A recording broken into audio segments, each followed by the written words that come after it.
Ladies and gentlemen, Matt Law with another devastating article. I'm I'm confused, I'm baffled, I'm lost for words for what I read in this article that I want to share with you guys. See what you guys think about this. I'm lost for words. I'm lost for words. All right. Here we go, back again on the other side of the coin.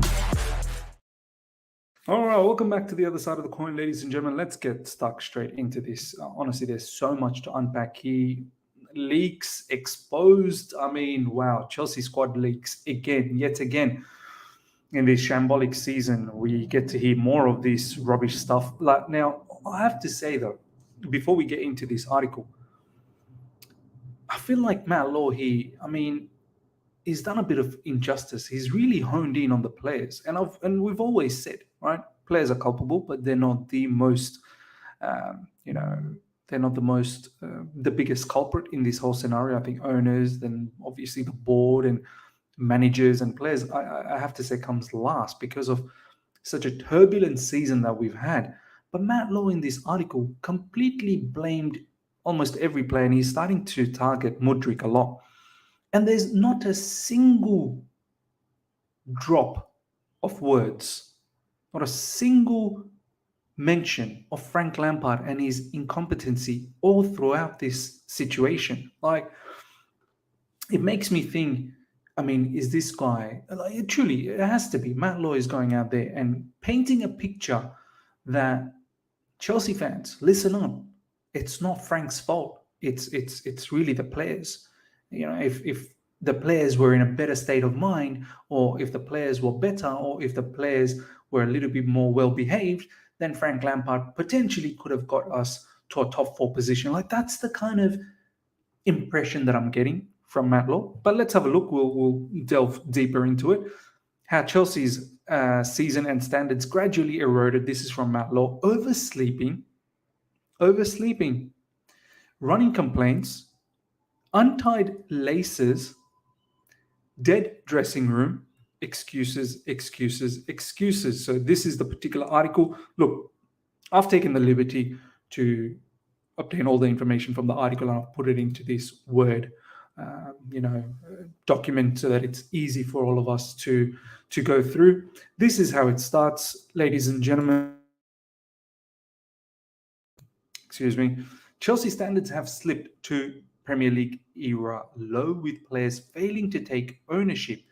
It became easy for the players to disappear within the crowd instead of being vocal and challenging each other during a miserable campaign. This is by Matt Law, Football News correspondent, 27th May 2023, 11 a.m. Apparently that's when he wrote, that was yesterday. I'm on 28th, that's why.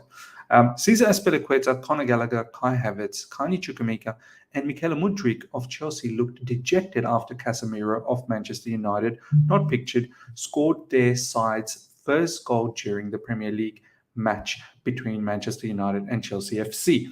Ahead of every game and at half-time, in each defeat, the silence will have been deafening for Frank Lampard, who has spent the final weeks in caretaker charge of Chelsea, hammering home the message that standards must improve. Now, I don't know, with the level of losses, like we're just picking up L's after L's after L's.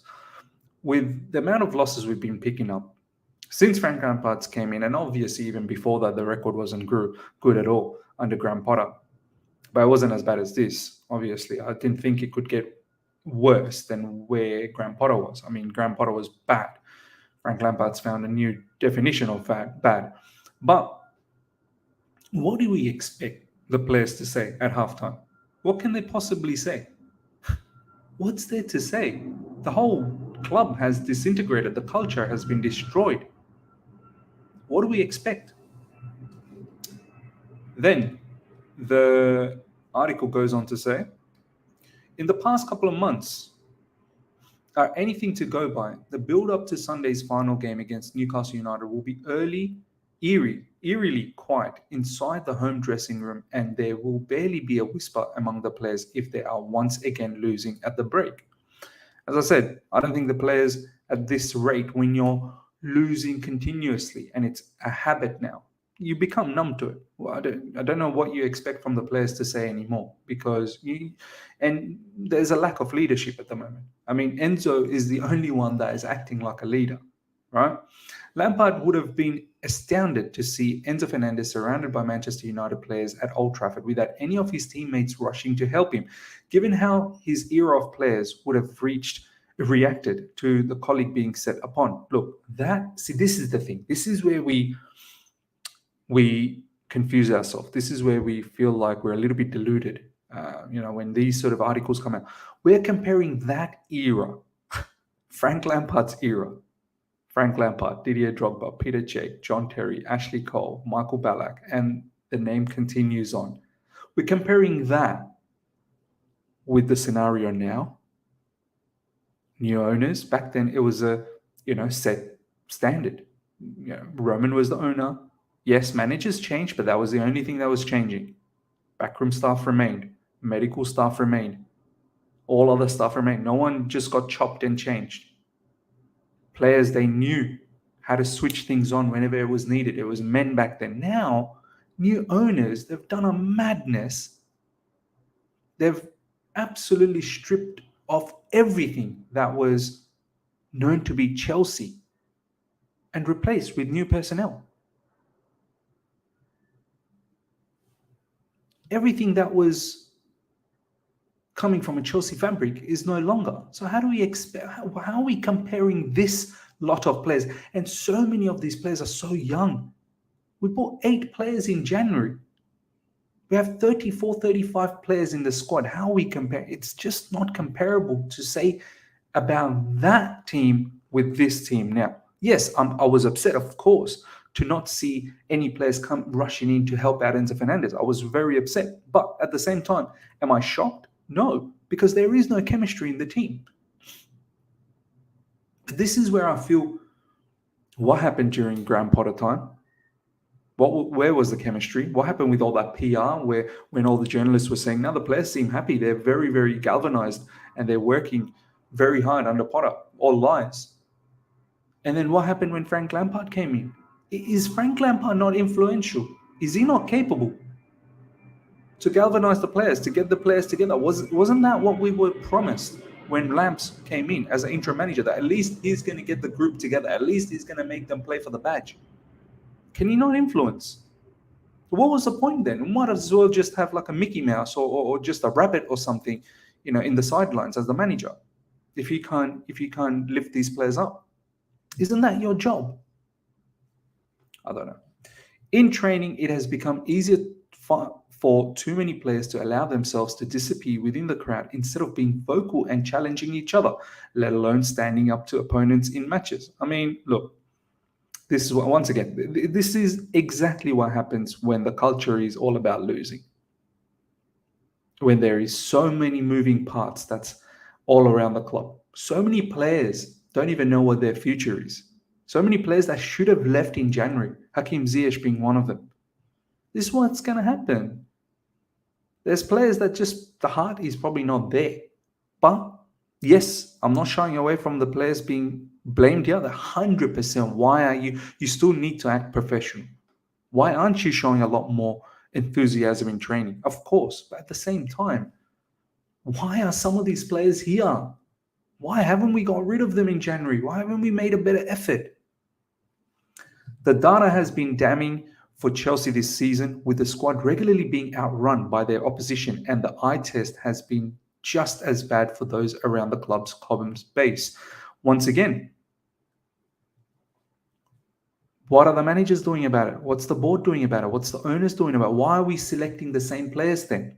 If we see the stats that we're getting outrun, why are we still selecting the same players? Why aren't we changing it up? Who's to blame here?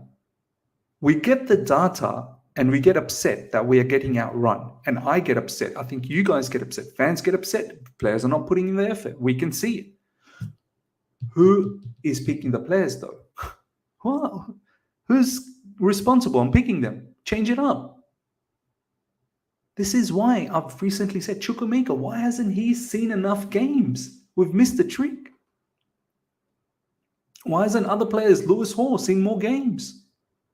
And many other players, Omari Hutchinson, if you can see and identify that there are certain players not putting in the hard yards, why are you selecting them? How many times have we seen Ziyech come off the bench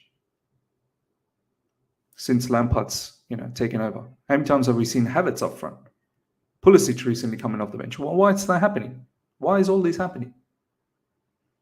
Frank Lampard stating about Chukwuemeka that, I still need to think about my job when asked, why isn't Chukwuemeka getting game time? So, Matt Law, look, I understand parts of this article, but he's completely blaming players here and just staying away and ignoring other circumstances, other issues surrounding this huge problem.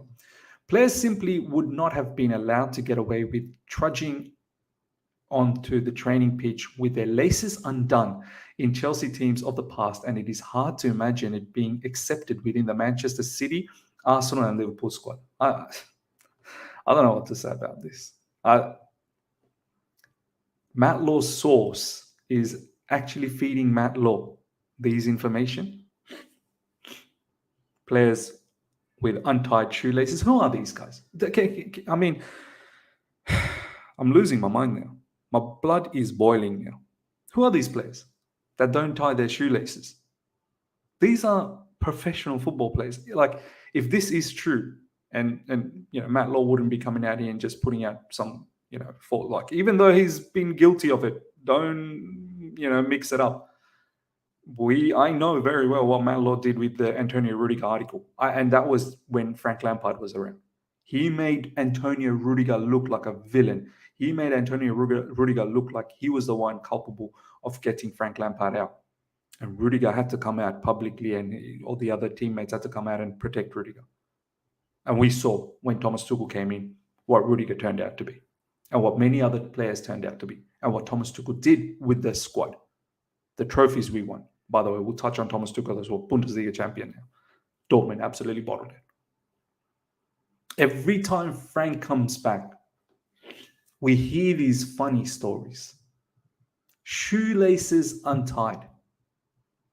Who is this? Which player or players? Who is it? Which player has this idiotic sense? I need names.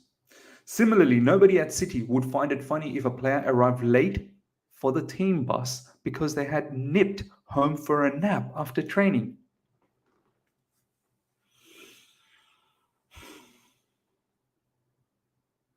This is where I have to question, is this article legit? Is this article actually legit? Am I to believe that a player is late for the team bus because they went home to take a nap? I mean, guys, in the comment section, let me know, like, is this for real? Is this Chelsea Football Club? I don't even know what to say. Whoever that player is, surely they cannot be included in the squad. Surely they need to be suspended. Surely they need to have some sort of fines associated. You can't just be taking a nap and be late for the team bus. People waiting for you, looking at the time. Where is this guy? How are we hearing about this now? This would have been a big incident whenever it happened. And apparently that has happened on at least one occasion at Chelsea this season without it causing much more than a few smirks and odd shake of the head among the majority of the players. I don't know. Apparently that incident has happened more than once. And it was just smirked upon and just head shakes. That's it. You're kidding me. Now, here's Matt Law honing in on Mykhailo Mudryk. I said it in the last stream. If you guys missed out on the last stream, that was a brilliant stream. Go check that out. players, keep, sell, loan, tier listing. Plus, we went a little bit more Excel spreadsheet and all in regards to price tags for selling players and how much we can raise. So do check that stream out. I'll probably take some clips out and make shorter videos out of it. And I said it in that video, in that stream. Matt Law is now targeting Mikel Mudryk. He already had a tweet about him yesterday or day before yesterday, comparing his situation with Levi Colwell's, and now he's writing stuff as well. Check this out. Mikel Mudryk thought it would be funny to post a photograph of Instagram mocking a more elderly gym user and yet displaying a little extra flesh on a rowing machine was far less embarrassing than his finishing has been since moving to Stamford Bridge in a deal worth 88 million. I was upset about that as well. As you guys know, we did the stream on Mikel Mudryk when that whole shenanigans happened. But that was it. We got over it. We moved on. And we're hoping that this player comes around now and he learns. But Matt Law, you best believe, he's got a knack of going after players. As I said, Antonio Rudiger being one. Kai Havertz was another one. And he always seemed to protect Tammy Abraham. I remember that. He was protecting Aubameyang earlier on this season. This guy, and this is the thing, we have to have our mind and our eyes wide open for this, because this guy has the capacity of convincing some of you guys. This guy does. This is why we need to sit, let the information marinate, and then come up with our response. Matt Law has a way of getting the fans to hate certain individuals. The start of Mikel Mudryk's Chelsea career has been a disappointment. There was an image. This is a cocktail that has been created at Chelsea by a mixture of confidence-sapping performances and defeats, a bloated squad, young and immature players with no big club experience, want-away stars, and those knowing they could be part of a clear-out. So who's he talking about? He's talking about Mudryk. Is he talking about Madueke? No big club experience. He's talking about Enzo Fernandez. These are all young players. Is he talking about David Dutcher Fofana? Is he talking about Badiashile? These are all young players with no big club experience. Enzo probably, you could say, Benfica. Yeah, European level. So maybe we can take Enzo out. Me personally, I don't think Enzo is anywhere near this. Enzo is a leader. We can see it with our eyes. Frank has said it as well. This guy gets it. Like, now I understand what that means. Gets it. Because I see it. Enzo Fernandez breathes and loves this football club. He's fighting for it. He's hurting. But who are these players that Matt Law's talking about? This is a cocktail that has been created by Chelsea by a mixture of confidence, sapping performances and defeats, a bloated squad, young and immature players with no big club experience, want-away stars, and those knowing they could be part of a clear-out. I understand the last part, those knowing being part of the clear-out. Those players wouldn't give a damn. Players like Pulisic, players like Hakim Ziyech, players like XYZ, many other ones. Maybe even throw Mason Mount into the mix. He's not been around. And plenty more players that need to go. They probably have that attitude that, why should I put an effort? Lampard knew he had a battle on his hands to quickly lift morale when he answered Chelsea's SOS. But he would not have expected to find quite so many players ready to tell him they expected to leave during the summer. Well, he should have expected that. There was a lot of players when Frank came in. He should have known that they didn't want to be part of Chelsea Football Club. It's naive that Frank didn't realize that. And it's also naive that our owners got someone like Frank. They could have got someone a little bit more experienced. And if it was going to be Frank, you should have just kept Graham Potter. You should have just kept Graham Potter. But it's naive for Frank to think when he came in, and this is why I understand when Frank came in, there was a game where he used Hakim Ziyech to start. There was a game against Arsenal where he used Aubameyang. It's pretty sad that Frank did not realize that these players are on the fringe.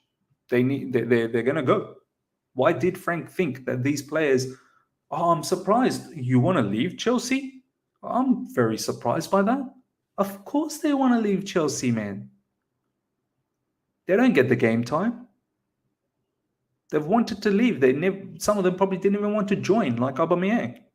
He only joined because of Thomas Tuchel, and then we sacked him. After 56 minutes played by Aubameyang, we sacked Thomas Tuchel.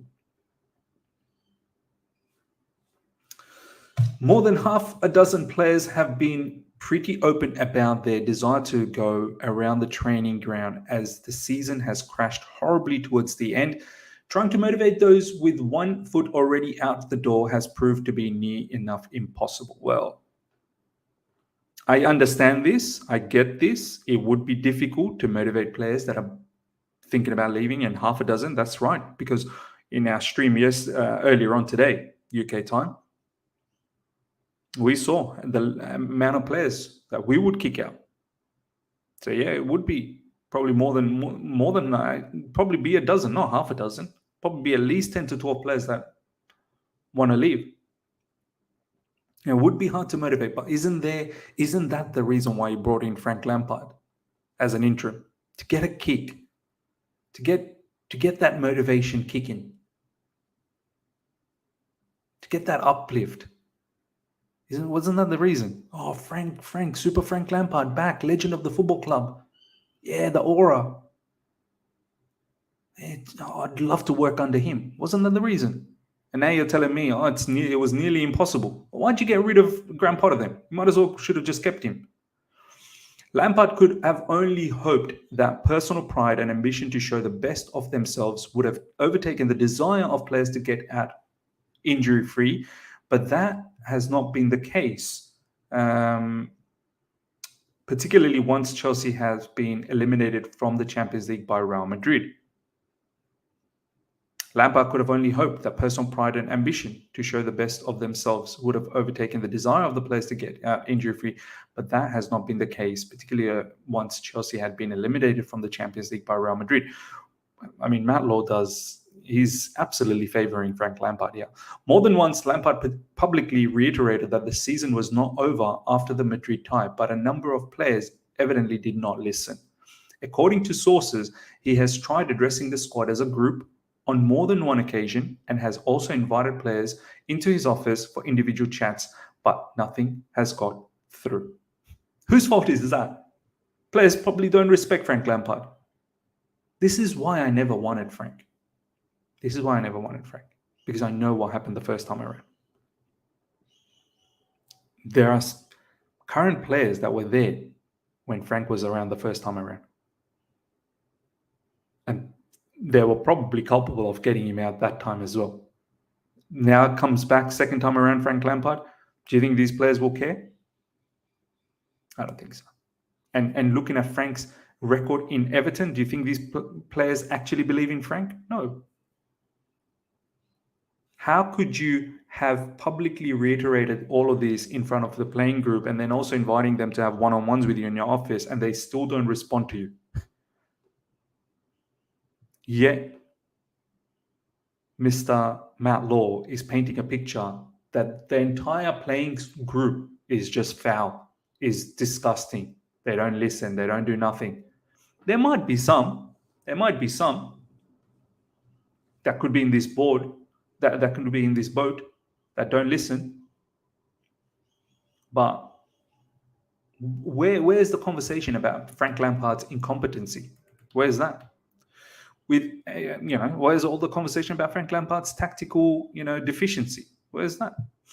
Look at the way Frank sets us up defensively. Look at the way the gauging gaps that we have from defense to midfield to attack. Look at some of his lineups. Look at some of his excuses post-match. No, there's nothing about that. With each passing week, standards slipped even further and questions were raised by one individual as to why the squad were being asked to undertake extra running drills. He may not have meant to have been overheard, but the answer came back loud and clear to the entire group. Which player is saying this? Which player is coming out and saying, why are we taking extra running drills? Who? Who's saying this?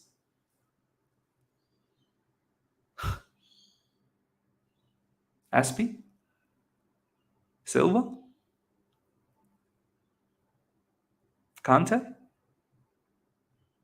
Havertz? Reece James? Mount? Who's saying it? Who's saying it? Which player is saying this? Cover? I'm baffled. I'm absolutely baffled. I'm baffled. Incoming head coach Mauricio Pochettino has a motto that players are paid to train and not to play. And there is a feeling some of those he will work with at Chelsea are in for a nasty shock. Lampard introduced a strict fine system at the start of his first spell in permanent charge of Chelsea, but such a strategy would not have been suited returning on a short-term basis when the brief was completely different and there was no time to go about setting a culture. Once again, more excuses to help out Frank Lampard. No time to do this, no time to do that, no time to train. Even Frank has said that I don't have any time to train tactics. I don't have any time to build some sort of a culture. But weren't these the things that were promised when he was brought in? That, just instill that culture back again. Frankie's back. And now you're telling me no time to do all of that. Then why did you come? What was the point? We could have just had a hologram. Frank's hologram there. I don't understand.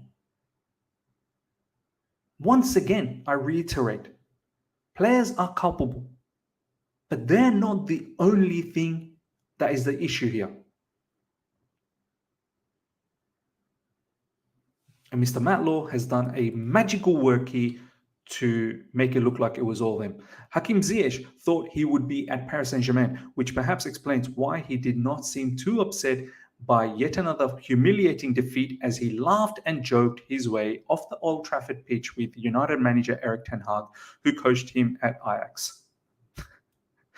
No problems. Well, what about when Mason Mount was laughing and joking when we drew against West Ham not that long ago? Where were you? Where were you, Matlaw? Where's the article for that?